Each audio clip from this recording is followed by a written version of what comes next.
Welcome back to my channel. നിങ്ങളുടെ സ്വന്തം അഞ്ച്. ആദ്യം തന്നെ സോറി വീഡിയോ ഇത്രയും ലേറ്റ് ആയിരുന്നു. സോറി കേട്ടോ. കാരണം എന്താണെന്ന് വെച്ചിട്ടുണ്ടെങ്കിൽ വെക്കേഷൻ ടൈമാണ്. എന്നെ പോലെയുള്ള പാരൻസിന് അറിയായിരിക്കും കേട്ടോ അതിൻ്റെ ഒരു സിറ്റുവേഷൻ എന്താണെന്നുള്ളത്. കാരണം 3 പേരും വീട്ടിലുണ്ട്. ഈ 2 ചെക്കന്മാരുണ്ടെങ്കിലുള്ള കാര്യം അങ്ങനെയുള്ള അമ്മമാർക്ക് നന്നായിട്ട് മനസ്സിലാവും. കത്തിക്കും. കഴിഞ്ഞ ദിവസം വീട് വരെ കത്തിക്കേണ്ടതായിരുന്നു. പിന്നെ എങ്ങനെയൊക്കെ തട്ടിമുട്ടി രക്ഷപ്പെട്ടു. അതൊക്കെ പോട്ടെ. എന്തായാലും ഇന്ന് ഞാൻ വന്നിരിക്കുകയാണ് കേട്ടോ. നമ്മുടെ സ്കിൻ ട്രാൻസ്ഫോർമേഷൻ വീഡിയോയുടെ പാർട്ട് 6 വീഡിയോ ആയിട്ടാണ് ഇന്ന് വന്നിട്ടുള്ളത്. അപ്പോൾ നമുക്ക് വലിച്ചു നീട്ടാതെ വേഗം തന്നെ വീഡിയോയിലോട്ട് പോകാം. അതിന് മുമ്പായിട്ട് ഒറ്റ കാര്യം പറയട്ടെ. ആരെങ്കിലും എൻ്റെ ചാനൽ ആദ്യമായിട്ട് കാണുന്നുണ്ടെങ്കിൽ പ്ലീസ് ഒന്ന് സബ്സ്ക്രൈബ് ചെയ്ത് സപ്പോർട്ട് ചെയ്യുക. കാരണം നിങ്ങളുടെ സപ്പോർട്ടും കൂടി ഉണ്ടെങ്കിൽ മാത്രമേ നമുക്ക് മുന്നോട്ട് പോകാനായിട്ട് സാധിക്കുകയുള്ളൂ. അതുകൊണ്ട് ആരെങ്കിലും ആദ്യമായിട്ടാണ് എൻ്റെ ചാനൽ കാണുന്നതെങ്കിൽ ഒന്ന് സബ്സ്ക്രൈബ് ചെയ്ത് സപ്പോർട്ട് ചെയ്യുക കേട്ടോ. അപ്പോൾ നമുക്ക് വലിച്ചു നീട്ടാതെ പെട്ടെന്ന് തന്നെ വീഡിയോയിലോട്ട് പോകാം കേട്ടോ. അപ്പോൾ ഇന്നത്തെ വീഡിയോയിൽ ഞാൻ കാണിച്ചു തരുന്നത് നമ്മുടെ സ്കിൻ ട്രാൻസ്ഫോർമേഷനിൽ ഞാൻ യൂസ് ചെയ്ത സ്കിൻ ബ്രൈറ്റനിങ് ഓയിലാണ് കേട്ടോ. എന്നോട് ഒരുപാട് പേര് ചോദിച്ചിട്ടുള്ള ഒരു കാര്യം കൂടിയാണ്, ചേച്ചി ഫുൾ ബോഡി ബ്രൈറ്റനിങ്ങിനായിട്ടുള്ള ഓയിൽ പറഞ്ഞു തരുമോ എന്ന് പറഞ്ഞിട്ട് ഒരുപാട് കമൻറ്റ്സ് എനിക്ക് വന്നിട്ടുണ്ടായിരുന്നു. അപ്പോൾ ഞാൻ എല്ലാവർക്കും റിപ്ലൈ കൊടുത്തിട്ടുണ്ടായിരുന്നു, ഉടനെ വരുന്നുണ്ട്. കാരണം കുറച്ച് ബുദ്ധിമുട്ടാണ് ഇത് പ്രിപ്പയർ ചെയ്തെടുക്കേണ്ടത്. എൻ്റെ കയ്യിൽ ഓൾറെഡി ഞാൻ യൂസ് ചെയ്യുന്ന ഓയിൽ ഞാൻ പ്രിപ്പയർ ചെയ്ത് വെച്ചതുണ്ടായിരുന്നു. പിന്നെ അത് പോരാതെ നിങ്ങൾക്ക് വേണ്ടി ഇത് പ്രിപ്പയർ ചെയ്ത് കാണിക്കണമല്ലോ. അതുകൊണ്ടാണ് കുറച്ചൊന്ന് ഡിലേ ആയത്. പിന്നെ വെക്കേഷനാണ്, പിള്ളേരൊക്കെ വീട്ടിലുണ്ട്. അതിൻ്റെ ഒരു ബുദ്ധിമുട്ട് കൂടി ഉണ്ട് കേട്ടോ. ഷൂട്ട് ചെയ്യൽ എഡിറ്റിംഗ് ഒക്കെ കുറച്ച് ബുദ്ധിമുട്ടാണ്. അതുകൊണ്ടാണ് ഡിലേ ആയത്. സ്കിൻ ബ്രൈറ്റനിങ് ഓയിലാണ് ഞാനിന്ന് കാണിച്ചു തരാനായിട്ട് പോകുന്നത്. അടിപൊളി റിസൾട്ട് തരുന്ന നല്ല അടിപൊളി ഓയിലാണ്. ഞാനിതിനെ ഗോൾഡൻ ഓയിൽ എന്നാണ് പറയുക. സ്കിൻ ബ്രൈറ്റനിങ് ഗോൾഡൻ ഓയിലാണ് കേട്ടോ. നല്ല രീതിയിൽ എന്താ പറയുക, നമ്മുടെ സ്വർണ്ണം പോലെ തിളങ്ങാന്ന് പറയില്ലേ, അതുപോലെ നല്ല അടിപൊളിയായിട്ടുള്ള ഒരു റിസൾട്ടിന് നമുക്ക് കിട്ടും ഇത് യൂസ് ചെയ്ത് കഴിഞ്ഞാൽ. അപ്പോൾ ഒരുപാട് വലിച്ചു നീട്ടാതെ തന്നെ ഇതെങ്ങനെയാണ് പ്രിപ്പയർ ചെയ്യുന്നതെന്ന് നോക്കാം. ആ ടൈമിൽ തന്നെ ഞാൻ ബാക്കിയുള്ള കാര്യങ്ങളെല്ലാം അതിനകത്ത് തന്നെ പറഞ്ഞുതരാട്ടെ. അല്ലെങ്കിൽ വീഡിയോ ഭയങ്കര ലാഗായി പോകും, നിങ്ങൾക്ക് ബോറടിക്കും. അതുകൊണ്ടാണ്. അപ്പോൾ വേഗം തന്നെ നമുക്ക് ഈ ഓയിൽ എങ്ങനെയാണ് പ്രിപ്പയർ ചെയ്യുന്നതെന്ന് നോക്കിയിട്ട് വരാം. അപ്പോൾ ഈ ഓയിൽ തയ്യാറാക്കാനായിട്ട് ഞാൻ ആദ്യം ഇവിടെ എടുത്തിരിക്കുന്നത് ഒരു ക്യാരറ്റാണ് കേട്ടോ. ഞാൻ കുറച്ച് ഓയിലാണ് തയ്യാറാക്കുന്നത്. അതുകൊണ്ട് തന്നെ ഒരുപാട് വലിയ ക്യാരറ്റിൻ്റെ ആവശ്യമില്ല. ഞാൻ ഓൾറെഡി തയ്യാറാക്കിയ ഓയിൽ ഇവിടെ ഇരിപ്പുണ്ട് കേട്ടോ. ഇത് പിന്നെ നിങ്ങൾക്ക് കാണിച്ചു തരാൻ വേണ്ടിയിട്ട് ഞാൻ തയ്യാറാക്കുന്നതാണ്. അതുകൊണ്ട് തന്നെ ഞാൻ ഈ ഒരു ക്യാരറ്റിൻ്റെ പകുതിയല്ല, ഒരു 1/4 ഭാഗത്തോളം ഞാൻ എടുക്കുന്നുണ്ട്. ഇത് മുഴുവൻ എനിക്ക് ആവശ്യമില്ല. അത്യാവശ്യം നല്ല വലിപ്പമുള്ള ക്യാരറ്റാണ് കേട്ടോ. എൻ്റെ മോൾക്ക് വേണ്ടിയിട്ടാണ് കേട്ടോ ഞാൻ ആദ്യമായിട്ട് ഈ ഓയിൽ ഉണ്ടാക്കുന്നത്. അവൾക്ക് യൂസ് ചെയ്ത് നല്ല റിസൾട്ട് ഉണ്ടെന്ന് കണ്ടു കഴിഞ്ഞപ്പോൾ ഞാൻ യൂസ് ചെയ്യാൻ തുടങ്ങിയതാണ്. അപ്പം ഞാൻ ഈ ക്യാരറ്റ് കട്ട് ചെയ്ത് ചെറിയ പീസസ് ആക്കിയിട്ട് എടുത്തിട്ടുണ്ട് കേട്ടോ. അത് ചെറിയ പീസാക്കി എടുക്കുന്നത് എന്തിനാണെന്ന് വെച്ചിട്ടുണ്ടെങ്കിൽ നമുക്ക് പെട്ടെന്ന് അരഞ്ഞ് കിട്ടാനാണ് കേട്ടോ. ഞാനിത് നന്നായിട്ട് അരച്ചിട്ടാണ് എടുക്കുന്നത്. അപ്പം നല്ല രീതിയിൽ അരഞ്ഞ് കിട്ടണമെങ്കിൽ ചെറിയ പീസാക്കിയിട്ട് ഇട്ട് കൊടുക്കണം. അതിന് ശേഷം ഞാൻ എടുക്കുന്നത് മഞ്ഞളാണ് കേട്ടോ. ഇത് നല്ല റിസൾട്ട് തരുന്ന ഒരു സാധനമാണ്. അതുകൊണ്ട് ഒരിക്കലും സ്കിപ്പ് ചെയ്യരുത്. ഒരു ചെറിയ പീസാണെങ്കിലും നമ്മളത് ചേർക്കണം. ഒരു ചെറിയ പീസിൻ്റെ ആവശ്യമുള്ളൂ. കാരണം എന്താണെന്ന് വെച്ചിട്ടുണ്ടെങ്കിൽ ഒരുപാടായിട്ടുണ്ടെങ്കിൽ നമ്മുടെ ഓയിൽ ഭയങ്കര മഞ്ഞച്ചിരിക്കും കേട്ടോ. എൻ്റെ പഴയ ഓയിൽ ഞാൻ ഇതിനകത്ത് കാണിച്ചു തരാം. ഞാൻ ഓൾറെഡി ഉണ്ടാക്കി വെച്ച ഓയിൽ എൻ്റെ കയ്യിൽ ഇവിടെ ഇരിപ്പുണ്ട്. അത് ഞാൻ കാണിച്ചു തരാം. അതിനകത്ത് കുറച്ച് മഞ്ഞൾ അധികമായിപ്പോയി. അതുകൊണ്ട് തന്നെ അതിന് നല്ലൊരു യെല്ലോ ടിൻ്റ് ഉണ്ട് കേട്ടോ. പക്ഷെ നല്ലതാണ്. പക്ഷെ ചിലർക്കത് ഇഷ്ടപ്പെടില്ല കേട്ടോ. അതുകൊണ്ടാണ് ഞാൻ പറഞ്ഞത് കുറച്ചൊരു ചെറിയ പീസ് ചേർത്താൽ മതി കേട്ടോ. അതിൻ്റെ ആവശ്യമുള്ളൂ. ക്യാരറ്റ് മുന്നിട്ട് തന്നെ നിൽക്കണം. എന്നിട്ട് ഇതെല്ലാം കൂടി നമുക്ക് നല്ല രീതിയിൽ അരച്ചെടുക്കാം കേട്ടോ. അരച്ച് നല്ല പേസ്റ്റ് ആക്കിയിട്ട് എടുക്കണം. ഈ രീതിയിൽ അരച്ചിട്ടുണ്ടെങ്കിൽ തന്നെ കേട്ടോ നമുക്ക് ഇതിൻ്റെ ജ്യൂസ് കിട്ടുള്ളൂ. ഞാൻ ഇതിൻ്റെ ജ്യൂസ് എടുത്തിട്ടാണ് എണ്ണ ഉണ്ടാക്കുന്നത്. അരച്ച അപ്പാടെ ഇട്ടിട്ടുണ്ടെങ്കിൽ നമുക്ക് ചിലപ്പോൾ ഇതിൻ്റെ പാകം അറിയാൻ പറ്റിയെന്ന് വരില്ല കേട്ടോ. അതുപോലെ ഒരുപാട് ടൈം എടുക്കും. അതുകൊണ്ടാണ് ഞാൻ ഇങ്ങനെ ചെയ്യുന്നത് നമുക്ക് എളുപ്പമാണ് കേട്ടോ. ഗ്യാസിൻ്റെ നഷ്ടമില്ല. പിന്നെ നമുക്ക് എളുപ്പം പണി തീരും, ടൈമും ലാഭമാണ്. അപ്പം ഞാൻ ആദ്യം അരിപ്പയിലിട്ടിട്ട് ഇത് പിഴിഞ്ഞിൻ്റെ ജ്യൂസ് എടുക്കാൻ നോക്കി. അപ്പം നോക്കുമ്പോൾ അത് പുറത്തൊക്കെ പോകുന്നുണ്ട് കേട്ടോ. സാധനം കുറേ വേസ്റ്റ് ആവുന്ന പോലെ തോന്നി. അതുകൊണ്ട് ഞാൻ എന്ത് ചെയ്തെന്ന് വെച്ചാൽ ഒരു തുണിക്കകത്തേക്ക് ഇട്ടിട്ട് പിഴിഞ്ഞെടുക്കാനായിട്ട് ചെയ്ത്. അങ്ങനെ ചെയ്യുകയാണെങ്കിൽ നല്ലതാണ്. നല്ല രീതിയിൽ നമുക്ക് ഫുള്ളായിട്ടുള്ള ജ്യൂസ് നമുക്ക് കിട്ടുകയും ചെയ്യും. പിന്നെ എളുപ്പം പണിയും തീരും കേട്ടോ. അങ്ങനെ ഞാനിത് മൊത്തം കംപ്ലീറ്റ് ആയിട്ട് എല്ലാം പിഴിഞ്ഞെടുത്തിട്ട് അതിൻ്റെ ജ്യൂസ് കംപ്ലീറ്റ് ആയിട്ട് തന്നെ ഞാൻ എടുത്തിട്ടുണ്ട് കേട്ടോ. മഞ്ഞളും ക്യാരറ്റും കൂടി അരച്ചെടുത്ത് അതിൻ്റെ ജ്യൂസ് കംപ്ലീറ്റ് ആയിട്ട് ഞാൻ എടുത്തിട്ടുണ്ട്. ചെറിയ രീതിയിലൊരു മഞ്ഞ കളറൊക്കെ നമ്മുടെ കയ്യിലൊക്കെ ഉണ്ടാവും. പക്ഷെ അത് കുറച്ച് കഴിയുമ്പോഴത്തേനും പോയിട്ടോ. അധികം ഇങ്ങനെ മഞ്ഞട്ടിൻ്റെ ഉണ്ടാവില്ല. അതുകൊണ്ടാണ് ഞാൻ പറഞ്ഞത് കുറച്ച് മഞ്ഞൾ ഇട്ടാൽ മതിയെന്ന്. ഒരുപാട് മഞ്ഞൾ ചിലപ്പോൾ ഇട്ടിട്ടുണ്ടെങ്കിൽ അത് നമ്മുടെ കയ്യിലൊക്കെ നിൽക്കും. നിൽക്കാനും, കയ്യിൽ മാത്രമല്ല നമ്മൾ ബോഡിയിൽ യൂസ് ചെയ്യുമ്പോൾ ചിലപ്പോൾ ബോഡിയിലേക്ക് നിൽക്കാനും, പിന്നെ നമ്മൾ ഡ്രസ്സ് ചെയ്യുമ്പോൾ നമ്മുടെ ഡ്രസ്സിലേക്കൊക്കെ ഈ മഞ്ഞൻ്റെ കറ പറ്റാനായിട്ട് സാധ്യതയുണ്ട് കേട്ടോ. അതുകൊണ്ട് കുറച്ച് മഞ്ഞൾ ചേർത്താൽ മതി. ആ കുറച്ചും കൊണ്ട് തന്നെ നമുക്ക് നല്ല റിസൾട്ട് കാണാനുണ്ടാവും കേട്ടോ. അപ്പം ഞാൻ നല്ല രീതിയിൽ പിഴിഞ്ഞിട്ട് അതിൻ്റെ ജ്യൂസ് കംപ്ലീറ്റ് ആയിട്ട് എടുത്തിട്ടുണ്ട്. ഇനി ഞാനിതൊരു ചട്ടിയിലേക്ക് മാറ്റി കൊടുക്കാം കേട്ടോ. എൻ്റെ കയ്യിലുള്ള ഒരു ചീനച്ചട്ടിയാണ് ഞാൻ യൂസ് ചെയ്യുന്നത്. നിങ്ങൾ ചീനച്ചട്ടീൻ്റെ ഭംഗിയൊന്നും നോക്കണ്ട കേട്ടോ. ദയവ് ചെയ്ത് ആരും അത് കണ്ട് അയ്യേ ഇതെന്താ ഇങ്ങനെയെന്നൊന്നും ചോദിക്കരുത്. അതങ്ങനെയാണ്. ഞാൻ വീട്ടിൽ നിന്നാണ് ഞാൻ ഈ ഓയിൽ ഉണ്ടാക്കാറ്. സാധാരണ എൻ്റെ വീട്ടിൽ പോകുമ്പോൾ അവിടെ നിന്നാണ് ഉണ്ടാക്കാറ്. പക്ഷേ ഇതിപ്പോൾ ഞാൻ ഇവിടുന്ന് നിങ്ങൾക്ക് കാണിച്ചു തരാൻ വേണ്ടിയിട്ട് വേഗം ഉണ്ടാക്കുന്നതാണ് കേട്ടോ. എന്നിട്ട് അത് ഞാനൊരു ചട്ടിയിലേക്ക് ഒഴിച്ചു കൊടുത്തിട്ടുണ്ട്. അതിനുശേഷം എത്രയാണോ ജ്യൂസ് ഉണ്ടായിരുന്നത് അതേ അളവിൽ ഞാൻ കോക്കനട്ട് ഓയിൽ വെളിച്ചെണ്ണ എടുത്തിട്ടുണ്ട് കേട്ടോ. ഇതൊരു 100 മില്ലി ഉണ്ടാവും. 100 മില്ലി അടുത്തുണ്ടാവും കേട്ടോ. അത്രയും എടുത്തിട്ടുണ്ട് ഓയിൽ. അത്രയും തന്നെ ജ്യൂസും ഉണ്ടായിരുന്നു കേട്ടോ. രണ്ടും ഈക്വൽ അളവിൽ എടുക്കാനായിട്ട് ശ്രദ്ധിക്കുക കേട്ടോ. അത് നമുക്ക് കുറച്ചും കൂടി നല്ല റിസൾട്ട് ഉണ്ടാവും കേട്ടോ. ജ്യൂസായിട്ട് എടുക്കുകയല്ലേ. നമ്മൾ അരച്ച അപ്പാടെ ഇടുകയാണെങ്കിൽ നമുക്ക് ഇങ്ങനെ എടുക്കാൻ പറ്റില്ല. കുറേ ഓയിൽ വേണം. അതിനകത്തോട്ട് കുറച്ചേ നമുക്ക് ഇതെല്ലാം മിക്സ് എല്ലാം കൂടി ചേർക്കാനായിട്ട് പറ്റുള്ളൂ. ഇങ്ങനെയാകുമ്പോൾ നമുക്ക് അത്യാവശ്യം നല്ല രീതിയിൽ അതിൻ്റെ ജ്യൂസ് അതിനകത്തോട്ട് ചേർക്കാനും നല്ല രീതിയിൽ റിസൾട്ട് കിട്ടുകയും ചെയ്യും കേട്ടോ. അപ്പോൾ ഇതെല്ലാം കൂടി ചേർത്തിട്ട് ഞാൻ അടുപ്പിലോട്ട് വെച്ചിട്ടുണ്ട്. ഗ്യാസിനകത്തോട്ട് വെച്ചിട്ട് ഒന്ന് കത്തിച്ച് കൊടുക്കുകയാണ്. തീ ഒന്ന് കത്തിച്ച് കൊടുക്കുകയാണ്. നന്നായിട്ട് ഇളക്കി കൊടുക്കണം. കൈ വിടാണ്ട് ഇളക്കി കൊടുക്കണം. ഞാനിത് കട്ട് ചെയ്ത് ഒരുപാട് കളയുന്നില്ല. കുറച്ച് സ്പീഡാക്കിയിട്ട് നിങ്ങൾക്ക് കാണിച്ചു തരാം. കാരണം എന്താണെന്ന് വെച്ചിട്ടുണ്ടെങ്കിൽ കട്ട് ചെയ്ത് കളഞ്ഞിട്ടുണ്ടെങ്കിൽ ചിലപ്പോൾ നിങ്ങൾക്ക് അതിൻ്റെ ഒരു പാകവും പരുവൊന്നും മനസ്സിലാവില്ല. അപ്പം ഞാൻ കുറച്ച് സ്പീഡാക്കിയിട്ട് കാണിച്ചു തരാം കേട്ടോ.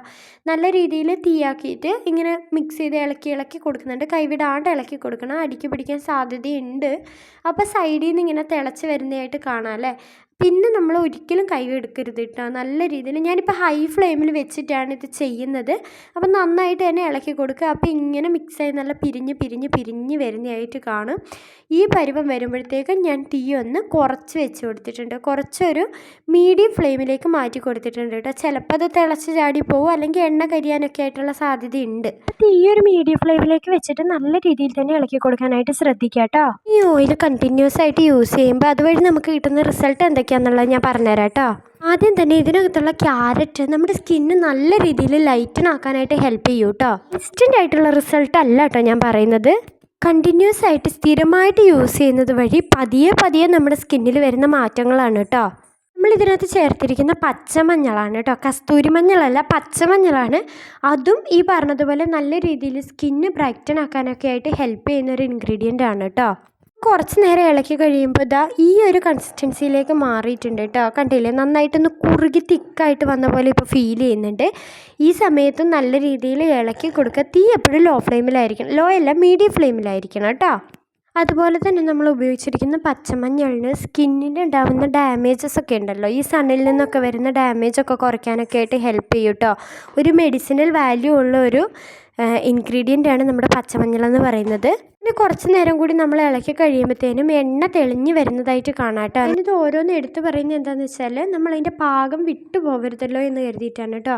ഈ സമയത്ത് നല്ല രീതിയിൽ ഇളക്കി കൊടുക്കുക. ഇത് അടിക്ക് പിടിക്കാതിരിക്കണം കേട്ടോ. കാരണം ഇതിനകത്തുള്ള മഞ്ഞളിൻ്റെ ക്യാരറ്റിൻ്റെ ഒക്കെ ഒരു കറയൊക്കെ കൂടിയിട്ട് ഇത് അടിക്ക് പിടിച്ചിട്ട് എണ്ണ കരിഞ്ഞു പോകരുത്. അങ്ങനെ നല്ല രീതിയിൽ ഇളക്കി കൊടുത്തു കഴിയുമ്പോൾ ഇതിനകത്തുള്ള വേസ്റ്റൊക്കെ കൂടി മുകളിലേക്ക് പൊന്തി വരുന്നതായിട്ട് നമുക്ക് കാണാനായിട്ട് പറ്റും കേട്ടോ. വേസ്റ്റ് എല്ലാം മുകളിലേക്ക് പൊന്തി വന്നു കഴിഞ്ഞിട്ടുണ്ടെങ്കിൽ മെല്ലെ ആ തിള നിൽക്കുന്നതായിട്ട് നമുക്ക് കാണാം കേട്ടോ. അങ്ങനെ തിള നിന്ന് കഴിഞ്ഞിട്ടുണ്ടെങ്കിൽ പിന്നെ ഇത് അടുപ്പിൽ വെക്കരുത് കേട്ടോ. അന്നേരം എന്താ വെച്ചാൽ അത് കരിഞ്ഞു പോവും. ഇപ്പോൾ അത് ചെറിയൊരു തിളയുണ്ട്, പക്ഷെ നമ്മൾ ആ തിള കംപ്ലീറ്റ് ആയിട്ട് നിൽക്കുന്നതായിട്ട് കാണുന്ന ആ സമയത്ത് ഫ്ലെയിം അങ്ങോട്ട് ഓഫ് ചെയ്ത് കൊടുക്കുക കേട്ടോ. ഇല്ലെങ്കിൽ അത് കരിഞ്ഞു പോവും. പിന്നെ എണ്ണ കരിഞ്ഞു പോയാൽ അതിൻ്റെ പാകം തെറ്റിപ്പോവും കേട്ടോ. ഇപ്പോൾ കണ്ടില്ലേ, ആ തിളയൊക്കെ നിന്നിട്ടുണ്ട്. ഞാൻ ഈ സമയത്ത് ഫ്ലെയിം അങ്ങ് ഓഫ് ചെയ്ത് കൊടുക്കുകയാണ് കേട്ടോ. അതിനുശേഷം ആ വേസ്റ്റൊക്കെ ഒന്ന് സൈഡിലേക്കായിട്ട് ഒന്ന് മെല്ലെ മാറ്റി കൊടുക്കുന്നുണ്ട് കേട്ടോ. ഇനി ആ എണ്ണ തടുത്ത് കഴിഞ്ഞിട്ട് ഞാനത് മെല്ലെ ഒരു ബോട്ടിലേക്ക് മാറ്റി കൊടുത്തിട്ടുണ്ട്. നമുക്ക് ഈ ഓയിൽ യൂസ് ചെയ്യുമ്പോഴുള്ള ബാക്കി ഗുണങ്ങളെ കുറിച്ച് നോക്കാം കേട്ടോ. ആദ്യത്തേത് നമ്മുടെ സ്കിന്ന് നല്ല രീതിയിൽ ലൈറ്റൻ ആക്കുന്നു എന്നുള്ളതാണ്. ഇനി ഇത് നമ്മുടെ ഫേസിൽ വന്നിട്ടുള്ള പിമ്പിൾസിൻ്റെ പാടുകൾ മാറ്റും, ഏജിങ് കുറയ്ക്കും, അതുപോലെ തന്നെ പിഗ്മെൻറ്റേഷൻ കുറയ്ക്കും, നല്ല രീതിയിൽ സൺ ടാൻ മാറ്റും. എല്ലാം കൊണ്ട് നല്ലൊരു റിസൾട്ട് തരുന്ന ഒരു ഓയിലാണ് കേട്ടോ. ഇതാണ് എൻ്റെ പഴയ ഓയിൽ കേട്ടോ. അപ്പോൾ ഓയിൽ എങ്ങനെയാണ് പ്രിപ്പയർ ചെയ്യുന്നതെന്ന് കണ്ടല്ലോ. ഇനി ഇതെങ്ങനെയാണ് അപ്ലൈ ചെയ്യേണ്ടതെന്ന് കാണിച്ചു തരണ്ടേ. എല്ലാവർക്കും അറിയാം അപ്ലൈ ചെയ്യേണ്ടത് എങ്ങനെയാണെന്ന്. ഞാൻ അപ്ലൈ ചെയ്യുന്ന രീതിയും മെത്തേഡും കൂടി ഞാൻ നിങ്ങൾക്ക് പറഞ്ഞു തരാം. അതുപോലെ ഓരോ സ്കിൻ ടൈപ്പ് ഉള്ളവരും ഏത് രീതിയിൽ യൂസ് ചെയ്യണം എന്നുള്ളതും കൂടി ഞാൻ പറഞ്ഞു തരാം കേട്ടോ. അതും കൂടി പറഞ്ഞു തന്നാൽ നിങ്ങൾക്ക് അത് ഹെൽപ്ഫുൾ ആയിരിക്കും. അതുകൊണ്ടാണ് കേട്ടോ. അപ്പോൾ നമുക്ക് ഇതെങ്ങനെയാണ് അപ്ലൈ ചെയ്യേണ്ടതെന്നും കൂടി കണ്ടിട്ട് വരാം. അപ്പം ഞാൻ ഈ ഓയിൽ യൂസ് ചെയ്യുന്നത് വൈകിട്ടാണ് കേട്ടോ. കുളിക്കാൻ പോകുന്നതിൻ്റെ മുന്നേ എൻ്റെ ഫേസിലും കയ്യിലും കാലിലും ഒക്കെ ഇത് നല്ല രീതിയിൽ തേച്ച് പിടിപ്പിച്ച് മസാജ് ചെയ്ത് പിടിപ്പിച്ച് കൊടുക്കും. അതിനുശേഷം എന്തെങ്കിലും ജോലികളൊക്കെ ഉണ്ടെങ്കിൽ ഞാനതൊക്കെ ചെയ്യും. എൻ്റെ ജോലികളെല്ലാം തീരുമ്പോഴത്തേനും നല്ല രീതിയിൽ ഓയിൽ എൻ്റെ സ്കിന്നിലേക്ക് ഫുള്ളായിട്ട് അബ്സോർബ് ആയിട്ടുണ്ടാവും കേട്ടോ. ആ ടൈമിൽ ഞാൻ കുളിക്കും. അന്നേരം ഇത് വാഷ് ചെയ്ത് കളയും കേട്ടോ. നിങ്ങൾക്ക് ഏത് ടൈമിൽ വേണമെങ്കിലും ചെയ്യാം കേട്ടോ. രാവിലെ വേണമെങ്കിൽ രാവിലെ ചെയ്യാം, വൈകിട്ട് വേണമെങ്കിൽ വൈകിട്ട് ചെയ്യാം. രാവിലെയാണ് ചെയ്യുന്നതെങ്കിൽ നമ്മുടെ സ്കിൻ കെയർ ഇതിന് ശേഷം നമ്മുടെ സ്കിൻ കെയർ ചെയ്യാനായിട്ട് ശ്രദ്ധിക്കുക. മോയ്സ്ചറൈസർ, സൺസ്ക്രീനൊക്കെ ഇട്ട് കൊടുക്കാനായിട്ട് ശ്രദ്ധിക്കുക. അതുപോലെ നമ്മുടെ സ്കിൻ ടൈപ്പിൻ്റെ കാര്യമാണ് അടുത്തതായിട്ട് പറയുന്നത്. നോർമൽ ടു ഡ്രൈ സ്കിന്നിൽ വരുന്ന ആൾക്കാർക്ക് പ്രത്യേകിച്ചൊന്നും ശ്രദ്ധിക്കാനായിട്ടൊന്നുമില്ല. കാരണം അവർക്കിത് അപ്ലൈ ചെയ്ത് കൊടുക്കുക, നല്ല രീതിയിൽ മസാജ് ചെയ്യുക, അതിനുശേഷം ഒരു അരമണിക്കൂർ വയ്ക്കുക, എന്നിട്ട് വാഷ് ചെയ്ത് കളയുക കേട്ടോ.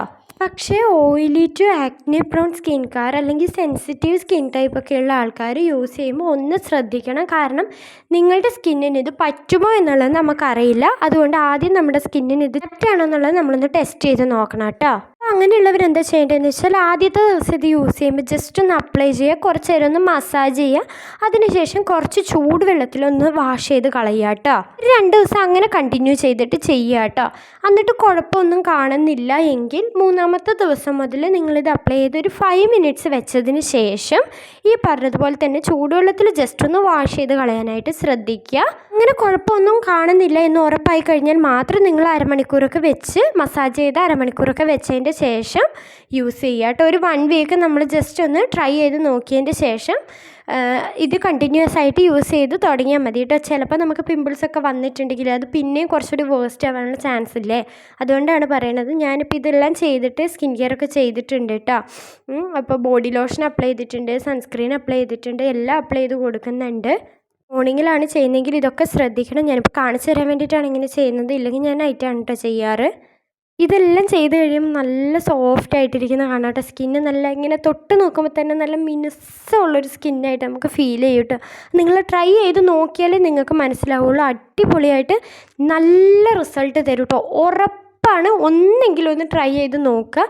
പക്ഷേ കണ്ടിന്യൂസ് ആയിട്ട് യൂസ് ചെയ്യണം. ഒരു ദിവസം യൂസ് ചെയ്തിട്ട് നിർത്തിയിട്ടുണ്ടെങ്കിൽ കാര്യമില്ല കേട്ടോ. അപ്പോൾ ഓയിൽ ഉണ്ടാക്കാൻ നമ്മൾ കണ്ട് ഇത് അപ്ലൈ ചെയ്യേണ്ടത് എങ്ങനെയാണെന്നുള്ളത് നമ്മൾ കണ്ടല്ലേ. അപ്പോൾ ഇതാണ് കേട്ടോ ഞാൻ ചെയ്തിരുന്ന എൻ്റെ ബോഡി ഓയിലിംഗ് റുട്ടീൻ എന്ന് പറയുന്നത്. ഞാൻ ഫേസിലും ബോഡിയിലും അപ്ലൈ ചെയ്യാറുണ്ട്, കയ്യിലും കാലിലും ഒക്കെ അപ്ലൈ ചെയ്ത് കൊടുക്കാറുണ്ട്. ഞാൻ പറഞ്ഞ പോലെ ഈവനിങ്ങിലാണ് ഞാൻ യൂസ് ചെയ്യാറുണ്ടായിരുന്നത്. കുളിക്കുന്നതിന് മുന്നേ ഞാൻ അപ്ലൈ ചെയ്ത് വെക്കുക. എന്തെങ്കിലും പണികളുണ്ടെങ്കിൽ അതൊക്കെ ചെയ്യും. ആ ടൈമിൽ ഇത് നമ്മുടെ സ്കിന്നിലോട്ട് അബ്സോർബ് ആവും. അത് കഴിയുമ്പോൾ കുളിക്കുന്ന ടൈമിൽ ഇത് ഞാൻ വാഷ് ചെയ്ത് കളയും. എനിക്ക് മാത്രമല്ല, ഞാൻ മോൾക്ക് യൂസ് ചെയ്യുന്നതാണ്. അതുകൊണ്ടാണ് ഞാൻ പറയുന്നത് നോ ഏജ് ലിമിറ്റ് ആയിട്ട് യൂസ് ചെയ്യുക എന്നുള്ളത്. കാരണം എൻ്റെ മോൾ ഉണ്ടായ അന്ന് മുതൽ ഞാൻ യൂസ് ചെയ്യുന്ന ഓയിലാണ് കേട്ടോ. അവൾക്ക് വേണ്ടിയാണ് ആദ്യം ഇത് പ്രിപ്പയർ ചെയ്തത്. പക്ഷെ അതിൻ്റെ റിസൾട്ട് കണ്ടപ്പോൾ ഞാനും കൂടി യൂസ് ചെയ്യാമെന്ന് വിചാരിച്ച് യൂസ് ചെയ്ത് നോക്കിയാണ്. എല്ലാവരും എന്തായാലും മസ്റ്റായിട്ട് ട്രൈ ചെയ്ത് നോക്കണം. അത്രയും നല്ല അടിപൊളി റിസൾട്ട് ചെയ്യുന്ന ഒരു ഓയിലാണ് കേട്ടോ. ഇൻസ്റ്റൻറ്റ് റിസൾട്ട് അല്ല. ഒരിക്കൽ കൂടി പറയാം, ഇൻസ്റ്റൻറ്റ് റിസൾട്ട് അല്ല. ബോഡി ഓയിൽ എന്ന് പറയുന്നത് നമുക്ക് ഇവൻച്വലി തരുന്ന റിസൾട്ടാണ് കേട്ടോ. കണ്ടിന്യൂസ് ആയിട്ട് യൂസ് ചെയ്യുന്ന വഴി നമുക്ക് കിട്ടുന്ന റിസൾട്ടാണ്. അത് കണ്ടിന്യൂസ് ആയിട്ട് യൂസ് ചെയ്യുമ്പോൾ നമ്മുടെ ബോഡിയിൽ കാണും. അത് നമുക്ക് പെർമനൻ്റ് ആയിട്ട് നിലനിർത്തി കൊണ്ട് പോകാനായിട്ട് സാധിക്കും കേട്ടോ. ഭയങ്കര സിമ്പിൾ ആയിട്ടുള്ള ഒരു സ്റ്റെപ്പല്ലേ. നമുക്ക് എന്തെങ്കിലും ജോലിയൊക്കെ ചെയ്യുന്നതിന് മുന്നേ ഇത് തേച്ച് വയ്ക്കാം. ഒരു ഹാഫ് ആൻ അവർ കഴിയുമ്പോൾ എന്തെങ്കിലും ജോലികളൊക്കെ നമുക്ക് എടുത്തുകൊണ്ട് നടക്കാമല്ലോ. എന്നിട്ട് അത് അബ്സോർബ് ആയി കഴിയാൻ നേരത്ത് നമുക്ക് കുളിക്കുന്ന ടൈമിൽ ഇതങ്ങ് വാഷ് ചെയ്ത് കളഞ്ഞാൽ മതി. ഞാൻ ഈവനിങ് കുളിച്ച് കഴിഞ്ഞിട്ടാണ് അപ്ലൈ ചെയ്യുന്നത്. ഞാൻ വേറെ മോയ്സ്ചറൈസറോ സൺസ്ക്രീനോ ഒന്നും തന്നെയും ചെയ്യാറില്ല. ഞാൻ നമ്മുടെ സിറമാണ് അപ്ലൈ ചെയ്യുന്നത്. നമ്മുടെ നൈറ്റ് സിറത്തിൻ്റെ വീഡിയോ ഞാൻ അപ്ലോഡ് ചെയ്തിട്ടുണ്ടായിരുന്നു. അത് കാണാത്തവരാണെങ്കിൽ ഒന്ന് പോയി കണ്ടു നോക്കണം കേട്ടോ. ഞാൻ അപ്പോൾ ആ നൈറ്റ് സ്കിൻ കെയർ റുട്ടീനാണ് ഞാൻ ഫോളോ ചെയ്യുന്നത്. അതുപോലെ മോർണിംഗിലാണ് ചെയ്യുന്നത് എങ്കിൽ ചെയ്യേണ്ട സ്റ്റെപ്പുകൾ എന്തൊക്കെയാണെന്നുള്ളത് ഞാൻ വീഡിയോയിൽ കാണിച്ചു തന്നിട്ടുണ്ടായിരുന്നു. അതുപോലെ എൻ്റെ പാർട്ട് 1 വീഡിയോയിൽ ഞാൻ അതിനെക്കുറിച്ച് ഡീറ്റെയിൽഡ് ആയിട്ട് നമ്മുടെ സ്കിൻ കെയറിൻ്റെ ഇമ്പോർട്ടൻസിനെ കുറിച്ചിട്ടൊരു വീഡിയോ ചെയ്തിട്ടുള്ളതാണ് കേട്ടോ. അപ്പോൾ അത് കാണാത്തവരാണെങ്കിൽ ഒന്ന് പോയി കണ്ടു നോക്കാം. ഞാനൊരു പ്ലേലിസ്റ്റിലായിട്ട് ഈ വീഡിയോസ് ഫുള്ളായിട്ട് ഞാനൊരു പ്ലേലിസ്റ്റിലാണ് അപ്ലോഡ് ചെയ്യുന്നത്. അതുകൊണ്ട് ഏതെങ്കിലും ഒരു വീഡിയോ പ്ലേ ചെയ്തിട്ടുണ്ടെങ്കിൽ അതുമായിട്ട് റിലേറ്റ് ചെയ്യുന്ന വീഡിയോസ് നിങ്ങൾക്ക് കിട്ടുന്നതായിരിക്കും. അപ്പോൾ എല്ലാം ഒന്ന് കയറി കണ്ടു നോക്കാം. പാർട്ട് 1, പാർട്ട് 2, പാർട്ട് 3 അങ്ങനെ എല്ലാ വീഡിയോസും ഉണ്ട്. അപ്പോൾ എല്ലാം ഒന്ന് കണ്ടു നോക്കാം കേട്ടോ. അടിപൊളി വീഡിയോസാണ്. എല്ലാം തന്നെ നമുക്ക് റിസൾട്ട് തരുന്ന വീഡിയോസാണ് കേട്ടോ. ഒരുപാട് മെത്തേഡ്സ് ഇനിയും നിങ്ങൾക്ക് പറഞ്ഞു തരാനുണ്ട്. അപ്പം നമ്മുടെ ചാനൽ ഒന്ന് സബ്സ്ക്രൈബ് ചെയ്തിട്ട് നിങ്ങൾ വെയിറ്റ് ചെയ്തിരിക്കട്ടെ. വീഡിയോസ് ഒരുപാട് വരുന്നുണ്ട്. അപ്പോൾ ഇത്രയുള്ള നമ്മുടെ ഇന്നത്തെ വീഡിയോ സിമ്പിൾ ആയിട്ടുള്ള വീഡിയോ ആണ്. നിങ്ങൾക്ക് എൻ്റെ വീഡിയോ ഇഷ്ടപ്പെടുകയാണെങ്കിൽ ഒന്ന് ലൈക്ക് ചെയ്യാട്ടെ. ബാക്കിയുള്ള വീഡിയോസും കൂടി ഒന്ന് കണ്ടു നോക്കുക. അത് ഇഷ്ടപ്പെടുകയാണെങ്കിൽ ഒന്ന് ലൈക്ക് ചെയ്ത് സപ്പോർട്ട് ചെയ്യുക. സബ്സ്ക്രൈബ് ചെയ്യാത്തവർ സബ്സ്ക്രൈബ് ചെയ്ത് സപ്പോർട്ട് ചെയ്യുക. അപ്പോൾ ഇത്രയുള്ള ഇന്നത്തെ വീഡിയോ. വീണ്ടും അടുത്ത വീഡിയോ കാണുമ്പോഴേക്കും ബൈ.